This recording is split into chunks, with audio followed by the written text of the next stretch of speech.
Okay, continuing Hulk month. This one I thought about doing next week, but it was an easier one to do, ironically. World War Hulk versus World War III Black Adam. World War Hulk, by now people understand. Hulk was getting kind of vicious, kind of violent, so they shoot him off into space. That's the Planet Hulk storyline. Well, inadvertently, his ship explodes, kills his family, comes back to Earth, and he's pissed. World War III. Black Adam's family is murdered.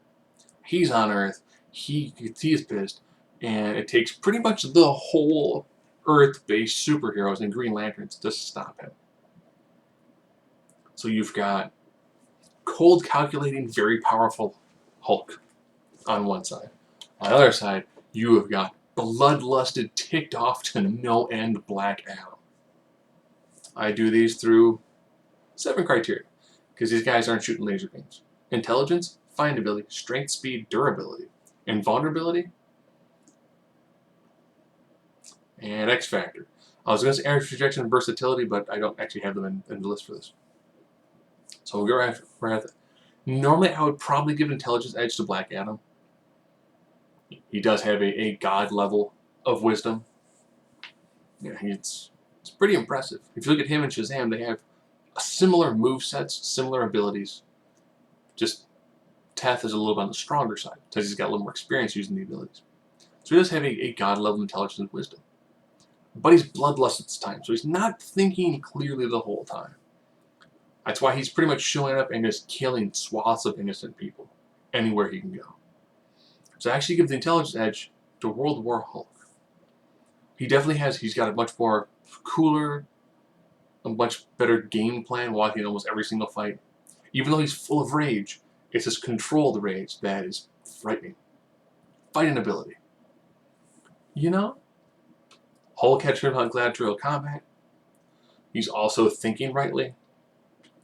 I look at this almost as kind of when Hulk takes on Wolverine, when World War Hulk took on Wolverine, ball of fire, ball of energy, isn't thinking clearly, isn't putting in a great game plan. Hulk grabbed the helmet and just punched him in the head repeatedly until his brains became mush and like, I've knocked you out, and threw his body to the ground. So I think Hulk definitely have a much better game plan.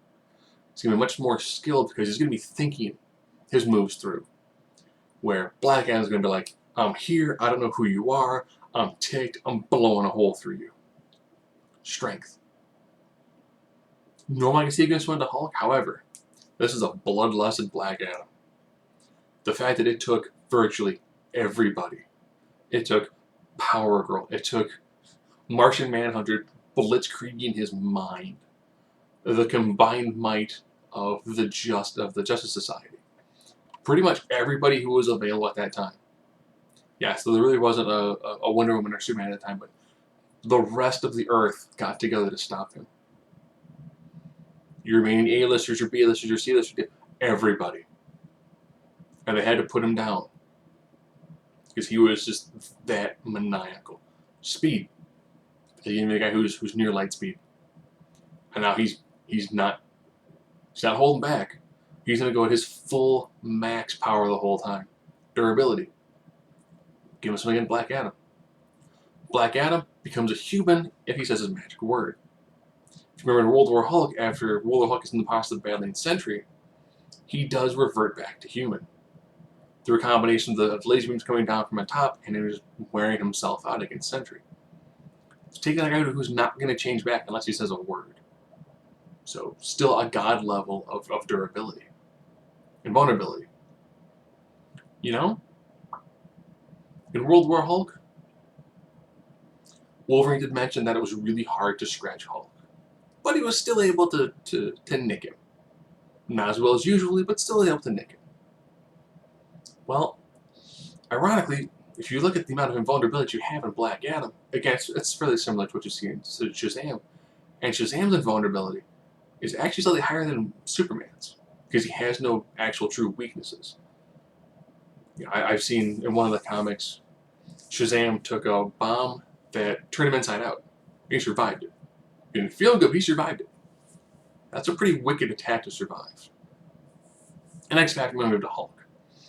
The mayor's one gives to Hulk is I think that Black Adam is going to fly, and he's going to be a beeline right to Hulk, and he's going to whoop the daylights out of Hulk. Hulk's going to wake up a few seconds later like, okay, I don't know what that was. Wow, I am hurting. And Black Adam's just going to come straight at him repeatedly.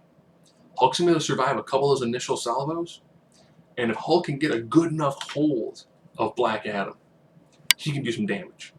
That's going to go down to he's going to have to get a good hold. He's going to use he's thinking clearly. He's going to need to use all of his fighting skills. He's going to need to use everything else he brings to the dance, because all of a sudden his raw power isn't going to help him. It's going to be a combination of power, thinking these things through. Can I get this guy in a headlock? What can I do to reduce the amount of speed this guy has, and what can I do to just wear him down and defeat him? But more often than not, I think World War III style Black Adam is going to see a big green thing. He's going to fly at him.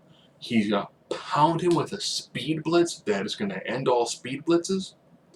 Hulk is going to survive the first round and be like, okay, I don't think I've been hit that hard by anybody. He's going to hear a boom, followed by a scream, followed by a fist, smashing his jaw, and Black Adam's going to wail on him until the Hulk's nothing more than either a puddle of green goo or an absolutely dead Bruce Banner.